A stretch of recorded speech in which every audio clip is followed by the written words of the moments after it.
کیا مذہب انسان کی عقل کے تابع ہے یا ایمان کا سر چشمہ ہے؟ جب سائنس اور فلسفہ نے تھیولوجی سے اپنا تعلق توڑ لیا تو کیا اس میں کمی واقع ہو گئی یا وہ ایک نئی صورت میں سب کے سامنے آیا؟ تو البرٹو نوکس صوفی منسن کو یہ بتاتا ہے کہ نشأت ثانیہ کے نتیجے میں مذہب ایک نئی صورت میں وہ سامنے آیا۔ جب سائنس اور فلسفے نے مذہب سے الگ ہو کر اپنی ایک راہ اختیار کی تو مذہبی سوچ میں بھی وہ تبدیلی واقع ہونے لگی۔ اب لوگ یہ سمجھنے لگے کہ خدا سے تعلق رکھنے کے لیے پادری یا کلیسا کی ضرورت نہیں ہے، بلکہ انسان خود براہ راست وہ خدا سے تعلق رکھ سکتا ہے۔ یہی وجہ ہے کہ جس وقت انسان چاہے اکیلے عبادت کرے یا رات کو جس بھی وقت تنہائی میں دعا یا عبادتیں کرے تو یہ اس وقت کے دور کے لیے عام بات بن گئی تھی، کیونکہ پہلے قرون وسطیٰ میں یہ رواج تھا کہ کلیسا میں یعنی چرچ میں جو پوپ تھے یا پادری تھے وہی لوگوں کو عبادت کرواتے تھے۔ اس کی وجہ یہ ہے کہ عبادت وہ صرف لاطینی زبان میں کی جاتی تھی، اور اس وقت جو کلیسا کے راہب یا پادری تھے صرف وہی وہ لاطینی زبان جانتے تھے، اس لیے وہاں کے لوگوں کو وہ پادریوں کی ضرورت ہوتی تھی۔ مگر نشأت ثانیہ کے بعد جب ان کی بائبل کے گریک اور ہیبریو سے قومی زبانوں میں ترجمے ہوئے تو لوگوں کو پہلی دفعہ وہ بائبل پڑھنے کا خود سے اتفاق ہوا اور لوگوں نے اس کو پڑھنا شروع کیا، اور یہی وہ بنیادی قدم تھا جو ایک نئے مذہب کی صورت میں سامنے آیا، یعنی ریفارمیشن جسے ہم تحریک اصلاح مذہب کہتے ہیں، اس کے طور پر سامنے آیا۔ تو اس میں جو بنیادی کردار ہے وہ مارٹن لوتھر کا ہے۔ وہ ایک جرمن راہب تھا، تو جب وہ روم گیا تو وہاں کے پادریوں کی جو بدعنوانیاں اور بد افعال تھے ان کو دیکھ کر اس کو شدید صدمہ پہنچا۔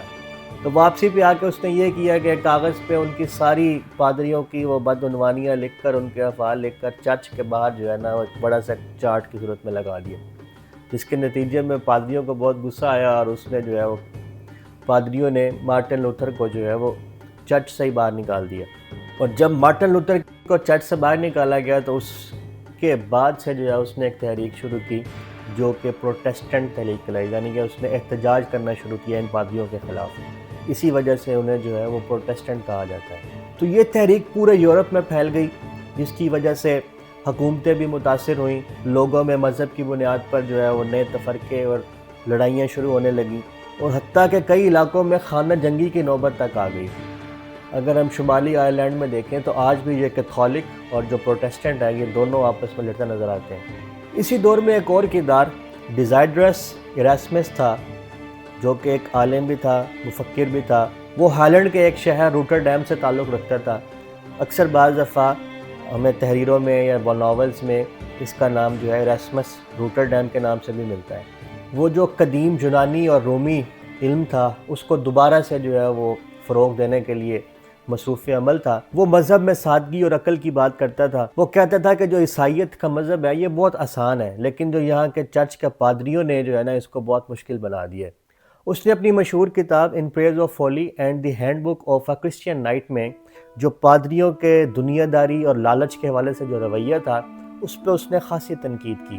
تو اس تحریک اصلاح مذہب میں لوتھر کا یہ عقیدہ تھا کہ ہمیں خدا کی معافی حاصل کرنے کے لیے ان پادریوں کی ضرورت نہیں ہے، کیونکہ اس زمانے میں جو پادری تھے وہ لوگوں سے چند پیسوں کے عوض دیتے تھے کہ جی آپ معافی نامہ ہم سے لکھ کے لے جائیں گے، ہم اگر آپ کو سائن کر دیں گے تو خدا نے آپ کو معاف کر دیا، کیونکہ چرچ کے ہم بڑے بڑے پادری ہیں، ہمارے پاس یہ اختیار ہے۔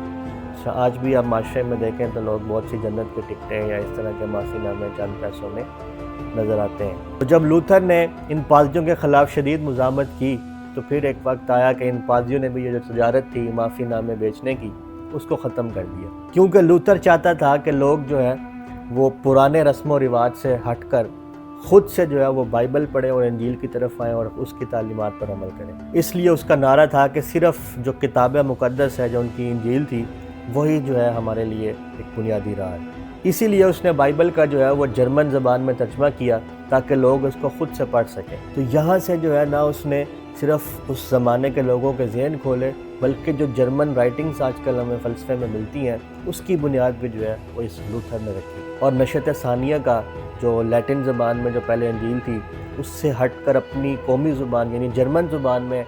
اپنی تحریروں کو پڑھنا اور فلسفے کو لے کے آنا، یہ ایک نشأت ثانیہ کا خصوصی وصف ہے۔ لیکن مارسیلیو فیسینو یا لیونارڈو دا ونچی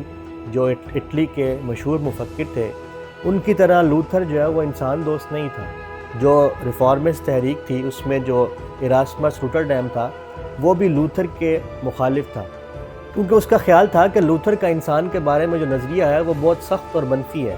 کیونکہ لوتھر کا کہنا تھا کہ جب انسان نے پہلی دفعہ جب کوئی گناہ کیا تو وہ بنیادی طور پر اور فطری طور پر جو ہے وہ کرپٹ ہو گیا، کیونکہ اس کا کہنا تھا کہ انسان جو ہے وہ اپنے گناہوں کی معافی جو ہے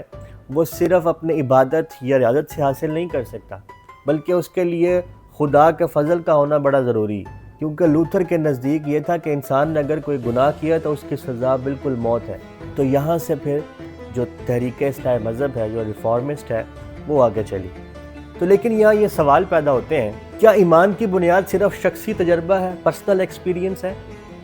یا مذہبی ادارے جو ہیں وہ بھی اس کی حفاظت کے لیے اپنا کردار ادا کر سکتے ہیں؟ کیا مذہبی اصلاحات جو ہیں وہ ہمیشہ مذہب کو تقویت دیتی ہیں یا وہ مختلف طریقوں سے نئے تضادات کو جنم دیتی ہیں؟ اگر لوتھر کا جو فوکس صرف فرد اور ایمان پہ تھا تو کیا اس نے مذہب کو مزید گہرا کیا؟ اور آخر میں سب سے اہم سوال، کیا مذہب، سائنس اور فلسفے کا جو آپس کا تعلق ہے یہ اسی طرح قائم ہے جس طرح نشأت ثانیہ کے دور میں تھا، یا آج ابھی ہم نئے دور کے مطابق نئی مذہب کے لیے نئی اصلاحات کے دہانے پر کھڑے ہیں؟ تو دوستو اگلی ویڈیو تک ان سوالوں پہ ضرور سوچیں، کمنٹس میں اپنی رائے ضرور دیں، اپنا خیال رکھیں، اللہ حافظ۔